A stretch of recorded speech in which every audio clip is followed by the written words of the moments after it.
Et justement, sur l'accompagnement du label, que ce soit tes titres ou ceux des autres, il y a toujours une part visuelle.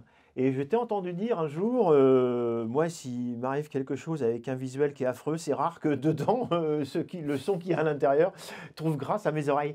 Ça veut dire que donc, tu attaches beaucoup d'importance au visuel qui accompagne ce que tu fais. De plus en plus, oui. Ouais, Et j'aime bien les contre-pieds. Le dernier album que j'ai sorti sur Sapiens.net, c'était une chèvre qui était en couverture. ouais. Tout le monde dit, Oui, j'ai vu, oui. mais quelle est cette... Qu'est-ce qu'il fait? Et voilà, mais après, il y a toujours des histoires, évidemment. Il y a toujours pour des raisons. C'est une chèvre qui faisait des backflips dans un skatepark. Et je sais pas, on est tellement abreuvé de visuels, on est tellement abreuvé d'images, tout passe tellement à une vitesse et qu'on oublie absolument chaque image qu'on a vue, que je crois qu'en effet, on doit donner encore plus d'importance à ce pourquoi et à la raison pour laquelle on choisit cette cover, cette image, ce clip. Euh, mais moi, mon credo maintenant est vraiment sur l'expérience et la performance qui va mélanger art digital et musique électronique. Eh bien justement, parlons des possibilités Sans transition, mesdames et sans messieurs! transition aucune. Je regarde la caméra. On va parler de la blockchain et de tout ce qui en découle. C'est intéressant de remarquer que il y a je dirais que peut-être jusqu'en 2000, je sais pas, tu me corriges, 2020, les gens connaissent surtout Agorial DJ. Aujourd'hui, il y a des gens qui connaissessent le travail artistique de Agoria, mais qui ne savent même pas que tu fais des sons. Ce que je trouve ça C'est vrai. finalement assez rassurant. Oui, Euh, mais ça m'a fait rire au début. Voilà, il y a des gens qui commençaient à collectionner mes œuvres, ou qui voyaient les expositions que je faisais, et qui me disaient: Ah, mais tu fais aussi de la musique! ouais, c'est ça, c'est intéressant. Bah, Mais ça- c'était génial, C'est j'adore. plutôt agréable, ouais, ouais. Alors, ça, c'est un écosystème, hein, crypto art, NFT, blockchain qui te passionne, hein. J'imagine que, comme beaucoup de gens, la crise Covid y a participé peut-être, hein, dans cet endroit assez magique. Alors, est-ce que tu peux nous parler un petit peu des Agorians qui un petit peu s'articulent autour de l'idée de comment la blockchain peut nous permettre de cet échange avec les collectionneuses, collectionneurs, cette idée du partage, est-ce que tu peux nous évoquer un petit peu? Alors, j'ai fait pour mélanger. Attends, comment je vais te le dire? Sur la partie musique et art digital, j'ai fait deux projets propres qui mélangent les deux. Le premier, c'était un projet que j'ai fait avec Bronze.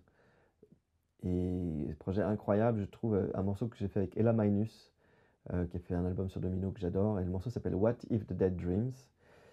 Et pour la petite histoire, Ella Minus, je l'avais contactée en envoyant ce morceau avec ce nom. Est-ce que les morts rêvent?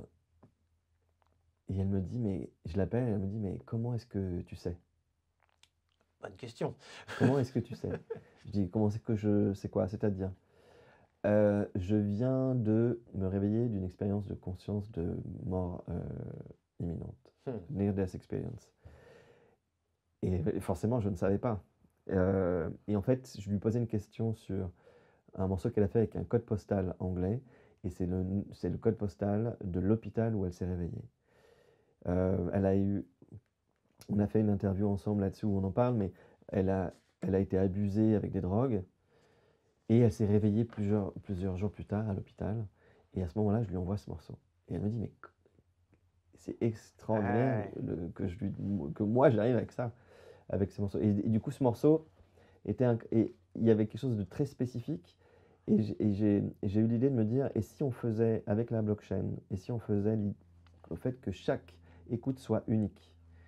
Il y a évidemment le morceau qui écoute sur Spotify, mais on a fait un player qui est sur mon site internet, où à chaque fois que vous appuyez sur play, vous avez une nouvelle version de ce morceau. Vous écouterez jamais la même version. Ouais. Tu vas écouter une version et mon voisin une autre. Et ce qui est intéressant, c'est qu'on se pose la question de comment parler d'un morceau si on n'écoute pas le même. Ouais. Tu vas peut-être avoir un morceau sans voix, ou un morceau avec une intro de 3 minutes, ou un morceau qui va commencer avec le beat tout de suite.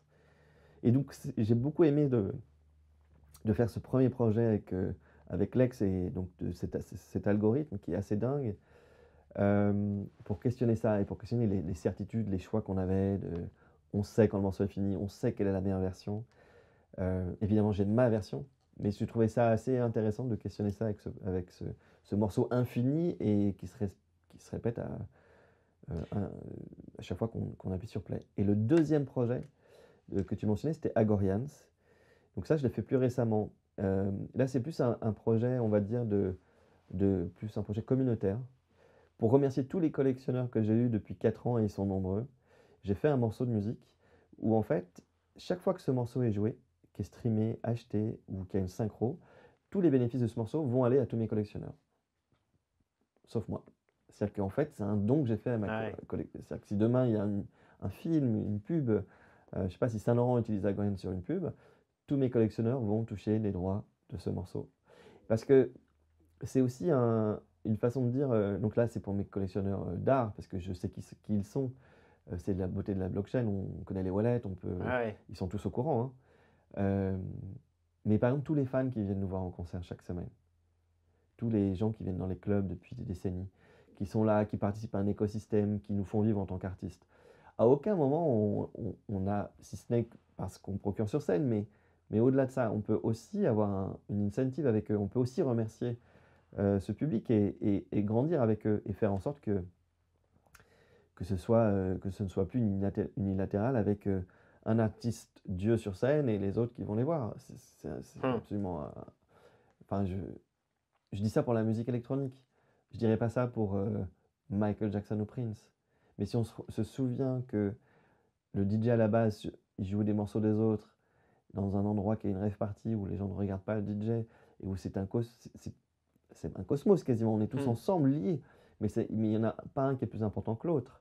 Et c'est ça la beauté du Web3, de la blockchain et de ce qu'on peut aujourd'hui créer pour faire en sorte que le public soit au même niveau que les artistes. Hum.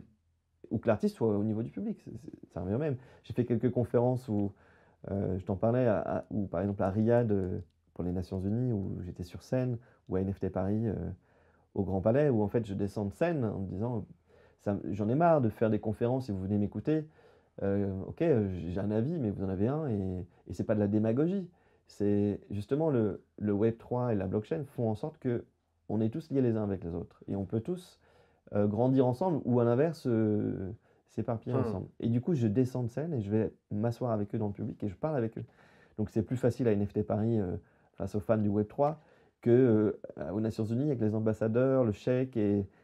Mais je pense que c'est des exercices qui, au-delà du symbole un peu provoquant, bien sûr, mais qui sont juste une façon de dire qu'il y a d'autres systèmes que ceux qu'on essaie de nous vendre Hum. pour C'est exister. ouais, c'est l'idée même de la décentralisation.